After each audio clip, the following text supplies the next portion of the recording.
കോട്ടയം ജില്ലയിൽ നാട്ടകത്തിന് സമീപം മുട്ടത്തെ പാറക്കുളം. ഇതിന്റെ അടിത്തട്ടിൽ നിന്ന് ഒന്നല്ല 2 എല്ലിൻകൂടുകളാണ് ആ അന്വേഷണത്തിൽ പുറത്തെടുത്തത്.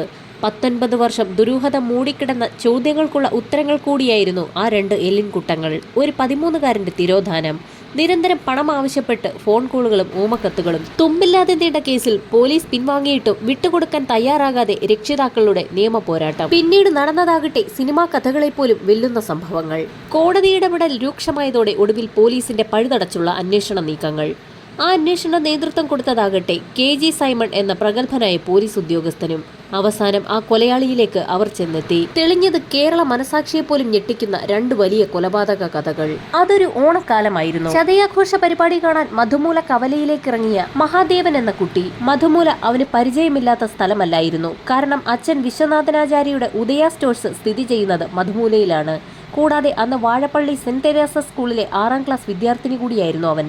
ചതയദിനാഘോഷം കഴിഞ്ഞ് എല്ലാവരും വീടുകളിലേക്ക് മടങ്ങിയിട്ടും ആ രാത്രി മഹാദേവൻ വീട്ടിലേക്ക് തിരിച്ചെത്തിയില്ല. നെഞ്ചുരുകി മഹാദേവന്റെ അച്ഛനും അമ്മയും ബന്ധുക്കളും എല്ലാ വഴിക്കും തിരച്ചിൽ നടത്തി. ഒടുവിൽ അന്വേഷണം പോലീസ് ഏറ്റെടുത്തു. ദിവസങ്ങളും ആഴ്ചകളും മാസങ്ങളും കടന്നുപോയി.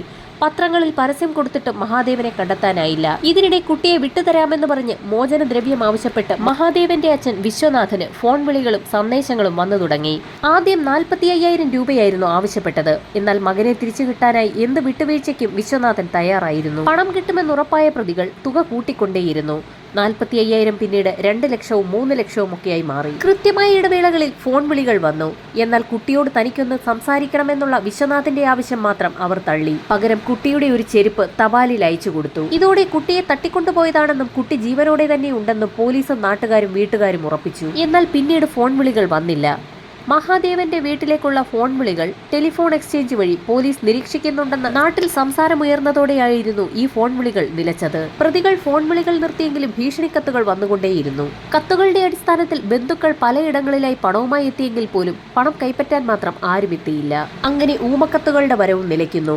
ഇതോടെ മഹാദേവൻ പ്രതികളുടെ ഒളിത്താവളത്തിൽ നിന്നും ചാടിപ്പോയതാകാമെന്ന് പോലീസും ബന്ധുക്കളും വീട്ടുകാരും വിശ്വസിക്കുന്നു. അന്വേഷണം പുരോഗമിച്ചതും ഈ വഴിക്കായിരുന്നു. മഹാദേവന്റെ പല പ്രായത്തിലുള്ള ചിത്രങ്ങൾ കമ്പ്യൂട്ടർ സഹായത്തോടുകൂടി തയ്യാറാക്കിയായിരുന്നു പിന്നീടുള്ള അന്വേഷണം. കുട്ടിയെ കണ്ടെത്താനാവില്ല എന്ന നിഗമനത്തിൽ ഒടുവിൽ ക്രൈംബ്രാഞ്ച് എത്തി. മറ്റ് തെളിവുകളോ തുമ്പുകളോ ഒന്നും ലഭിക്കാതെ തന്നെ കേസ് എഴുതിത്തള്ളാൻ ഒടുവിൽ പോലീസ് മജിസ്ട്രേറ്റ് കോടതിയിൽ അപേക്ഷ നൽകി.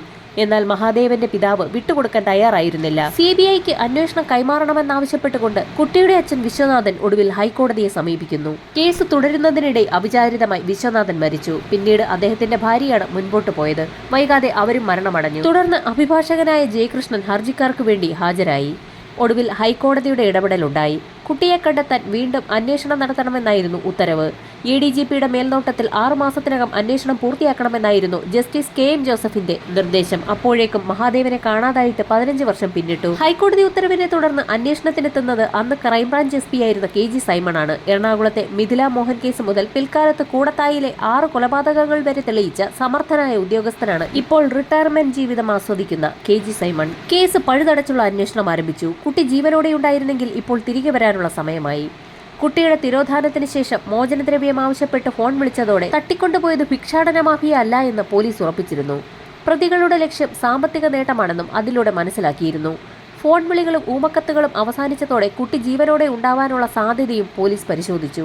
കുട്ടിയുടെ മാതാപിതാക്കളുടെ വിലാസവും ലാൻഡ് ഫോൺ നമ്പറും അടക്കം അറിയാവുന്ന കുടുംബവുമായി ബന്ധമുള്ളവരാകാം പ്രതികളെന്ന നിഗമനത്തിലെത്തുന്നു. അങ്ങനെയുള്ള ഒരാൾ തട്ടിക്കൊണ്ടുപോയാൽ അയാൾ തിരിച്ചറിയുന്ന കുട്ടിയെ വകവരുത്താനുള്ള സാധ്യതയും തള്ളിക്കളഞ്ഞില്ല.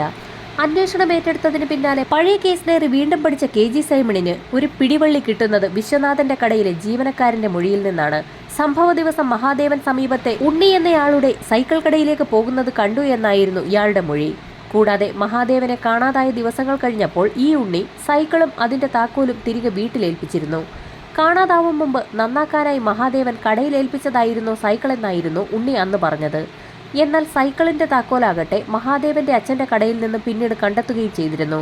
ഇതിലെല്ലാം ക്രൈംബ്രാഞ്ചിന് ഒരു ദുരൂഹത മണത്തതോടെയാണ് അന്വേഷണം സൈക്കിൾ കടയിലേക്കും കടക്കാരനായ ഇടമുറിയിൽ ഉണ്ണി എന്ന 41കാരൻ ഹരികുമാറിലേക്കും എത്തുന്നത്. ചോദ്യം ചെയ്യലിനിടെ മഹാദേവന്റെ വീട്ടുകാരനോട് പറഞ്ഞ കാര്യങ്ങളല്ലാതെ ഉണ്ണിയിൽ നിന്ന് ലഭിച്ചില്ല. ഇതോടെ ക്രൈംബ്രാഞ്ച് അന്വേഷണത്തിന്റെ രീതിയൊന്ന് മാറ്റി. ആ സ്ഥലത്തെ പ്രധാന മദ്യപാന സദസ്സായിരുന്നു ഉണ്ണിയുടെ സൈക്കിൾ കട. കടയുടെ ഷട്ടർ പാതി താഴ്ത്തി മിക്കപ്പോഴും അകത്ത് മദ്യപാനവും ചീട്ടുകളിയുമായിരുന്നു അവിടെ നടന്നിരുന്നത്. ലഹരിപ്പുറത്ത് തർക്കങ്ങളും കയ്യാങ്കളിയും പതിവായിരുന്നു. ഉണ്ണിയിലേക്ക് അന്വേഷണം നീളുന്ന ഘട്ടത്തിലേക്ക് അയാൾ അസ്വസ്ഥനായിരുന്നു എന്ന് പോലീസ് നിരീക്ഷിച്ചിരുന്നു. കച്ചവടക്കാരനെന്ന നിലയിൽ 2 പോലീസുകാർ ഉണ്ണിയുമായി സൗഹൃദം സ്ഥാപിക്കുന്നു. ഇതുവഴി കടയിലെത്തുന്ന മറ്റു സുഹൃത്തുക്കളുമായും അവരുടെ മദ്യപാന സദസ്സിലേക്കും ഇവരെത്തിപ്പെടുന്നു. പല ദിവസങ്ങളിൽ രാത്രിയിലുള്ള സൗഹൃദ സംഘത്തിന്റെ മദ്യപാനത്തിനൊടുവിൽ അവിടെ നിന്നൊരു വിവരം വേഷം മാറി അവർക്കൊപ്പം കൂടിയ പോലീസുകാർക്ക് ലഭിച്ചു. ഉണ്ണി ഒരാളെ കൊലപ്പെടുത്തിയിട്ടുണ്ട്. അതിലവന് ഭയങ്കര വിഷമവും ഉണ്ടെന്നായിരുന്നു വിവരം.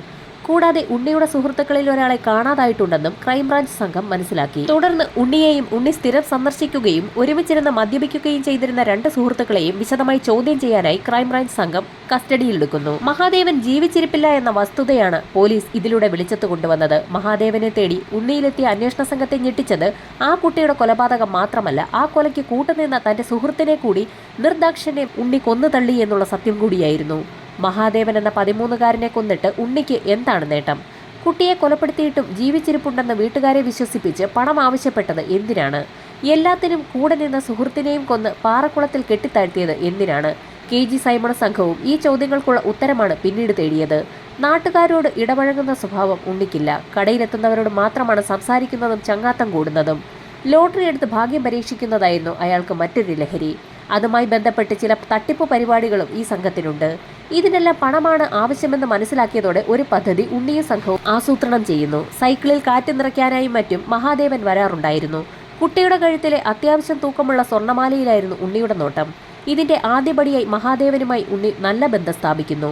കടയിലെത്തുന്ന കുട്ടിക്ക് അവിടെയുണ്ടായിരുന്ന മറ്റ് സൈക്കിളുകൾ ഓടിക്കാൻ കൊടുക്കുന്നതോടെ ഈ ഘട്ടം അയാൾക്ക് എളുപ്പമായി. അങ്ങനെ ചതയ ദിനാഘോഷത്തിനിടെ സൈക്കിൾ നന്നാക്കാനെത്തിയ കുട്ടിയെ കടയുടെ ഉള്ളിലേക്ക് കൂട്ടിക്കൊണ്ടുപോയി ഉണ്ണി കഴുത്ത് ഞെരിച്ചു കൊന്നു. തുടർന്ന് സുഹൃത്ത് സലീമോനും സഹോദരി ഭർത്താവെന്ന പ്രമോദും ചേർന്ന് മൃതദേഹം രഹസ്യമായി കൊണ്ടുപോയി പാറക്കുളത്തിൽ തള്ളുകയായിരുന്നു. കൊലയ്ക്ക് ശേഷം മഹാദേവന്റെ കഴുത്തിലെ സ്വർണ്ണമാല ഉണ്ണി കരസ്ഥമാക്കിയിരുന്നു. എന്നാൽ പദ്ധതി പിഴച്ചെന്ന് മനസ്സിലാകുന്നത് പിന്നീടാണ്. പലപ്പോഴും 6 പവനോളം തൂക്കമുള്ള സ്വർണ്ണമാലയായിരുന്നു മഹാദേവന്റെ കഴുത്തിൽ ഉണ്ടാകാറുണ്ടായിരുന്നത്. ഇതായിരുന്നു പ്രതിയുടെ ലക്ഷ്യം. എന്നാൽ കൊല്ലപ്പെടുന്ന ദിവസം മഹാദേവന്റെ കഴുത്തിലുണ്ടായിരുന്നത് 10 ഗ്രാമിന്റെ മാല മാത്രമായിരുന്നു. ഇതോടെയാണ് കൊലപാതകത്തിന് ശേഷം കൂടുതൽ തുക തേടി മഹാദേവൻ ജീവിച്ചിരിപ്പുണ്ടെന്ന് ബന്ധുക്കളെ തെറ്റിദ്ധരിപ്പിച്ച് ഉണ്ണി പണം ആവശ്യപ്പെടാൻ തുടങ്ങിയത്. ഇതുകൊണ്ടൊന്നും തീരുന്നില്ല. മഹാദേവൻ കൊല്ലപ്പെട്ട് 1.5 വർഷത്തിന് ശേഷമാണ് ഉണ്ണിയുടെ സുഹൃത്തും കൂട്ടുപ്രതിയുമായ സലിമോൻ കൊല്ലപ്പെടുന്നത്. മഹാദേവനെ കൊലപ്പെടുത്തിയത് ഉണ്ണിയാണെന്നറിയാവുന്ന സലിമോൻ ഭീഷണിപ്പെടുത്തി പലപ്പോഴായി പണം വാങ്ങിയിരുന്നു. ഉണ്ണിയുടെ പിതാവിന്റെ സ്ഥലം വിൽപ്പനയിൽ ലഭിച്ച പണം ബാങ്കിൽ നിക്ഷേപിച്ചിട്ടുണ്ടെന്ന് മനസ്സിലാക്കിയ സലിമോൻ ഈ തുക വേണമെന്നാവശ്യപ്പെട്ട് പിന്നാലെ കൂടി. പണം നൽകിയില്ലെങ്കിൽ മഹാദേവനെ കൊലപ്പെടുത്തിയ കേസിൽ ഉണ്ണിയെയും പ്രമോദിനെയും ഒറ്റിക്കൊടുക്കുമെന്ന ഭീഷണിയും മുഴക്കി. അങ്ങനെയാണ് പ്രമോദുമായി ചേർന്ന് സലിമോനെ തീർത്ത് കളയാൻ ഉണ്ണി പദ്ധതിയിടുന്നത്. ഇത് പ്രകാരം വാഴപ്പള്ളി തിരുനാൾ ദിവസം രാത്രി സലിമോനെ സൈക്കിൾ ഷോപ്പിലേക്ക് വിളിച്ചു വരുത്തുന്നു. മദ്യത്തിൽ സയനൈഡ് കലർത്തി നൽകി കൊന്നു. പിന്നീട് മഹാദേവന്റെ മൃതദേഹം കെട്ടിത്താഴ്ത്തിയ അതേ പാറക്കുളത്തിൽ സലിമോന്റെ മൃതദേഹവും സൈക്കിൾ ട്യൂബ് കൊണ്ട് വരിഞ്ഞുകെട്ടി ചാക്കിലാക്കി ഉണ്ണിയും പ്രമോദും കൂടി പാറക്കുളത്തിലേക്ക് തള്ളിയിടുന്നു. മഹാദേവന്റെ കൊലപാതകവുമായി ബന്ധപ്പെട്ട് തെളിവെടുപ്പിനായി സൈക്കിൾ ഷോപ്പിലെത്തിയപ്പോൾ സാറി, ഇവിടെ വേറെയും അസ്ഥികൂടങ്ങൾ കണ്ടെത്തിയാൽ അതെന്റെ തലയിൽ കെട്ടിവെക്കരുതേ എന്ന് ഉണ്ണി പറഞ്ഞിരുന്നു. ഇതോടെയാണ് മഹാദേവനെ മാത്രമല്ല സലിമോനെയും ഉണ്ണി തന്നെ കൊലപ്പെടുത്തിയതാകാമെന്ന നിഗമനത്തിൽ പോലീസ് എത്തിയതും 17 വർഷം മുൻപ് നടന്ന കൊലപാതകം തെളിയുന്നതും. സലിമോന് ഗുണ്ടാ സംഘങ്ങളുമായി അടുത്ത ബന്ധമുണ്ടായിരുന്നു. ഏതെങ്കിലും കേസിൽപ്പെട്ട് സലിമോൻ ഒളിവിലായിരിക്കാമെന്നായിരുന്നു ഭാര്യയും മകളും വിശ്വസിച്ചിരുന്നത്. അതുകൊണ്ട് തന്നെ പരാതികളൊന്നും ഉണ്ടായിരുന്നില്ല. ഉണ്ണിയുടെ കുറ്റസമ്മത മൊഴി പ്രകാരം ക്രൈംബ്രാഞ്ച് സ്വമേധയ കേസെടുക്കുകയായിരുന്നു. എന്നാൽ പിന്നീട് വീട്ടുകാർ കാര്യമായ അന്വേഷണത്തിന് തയ്യാറായിരുന്നില്ല. സലിമോന്റെ മൃതദേഹം മറവ് ചെയ്യാൻ സഹായിച്ച പ്രമോദിന്റെ മരണത്തിലെ ദുരൂഹതയും ക്രൈംബ്രാഞ്ച് ഇതിനിടയിൽ അന്വേഷിച്ചു. പ്രമോദ് വീട്ടിലെ കുളിമുറിയിൽ കാല് തെറ്റി വീട് തലപൊട്ടി മരിച്ചെന്നാണ് പറയപ്പെടുന്നത്. മഹാദേവൻ തിരോധാന കേസ് അങ്ങനെ വർഷങ്ങൾക്ക് ശേഷം കൊലപാതകമാണെന്ന് തെളിഞ്ഞു. കുട്ടിയായിരിക്കെ കാണാതായ മഹാദേവനെ തേടിയുള്ള 19 വർഷത്തെ ദുരൂഹതകൾ ചുരുളഴിയുമ്പോൾ ആ പ്രതികളെ കോടതിക്ക് മുൻപിൽ ഹാജരാക്കുമ്പോൾ അത് കാണാനായി മഹാദേവന്റെ മാതാപിതാക്കൾ ഭൂമിയിൽ ഉണ്ടായില്ല എന്നുള്ളതാണ് ദുഃഖകരം.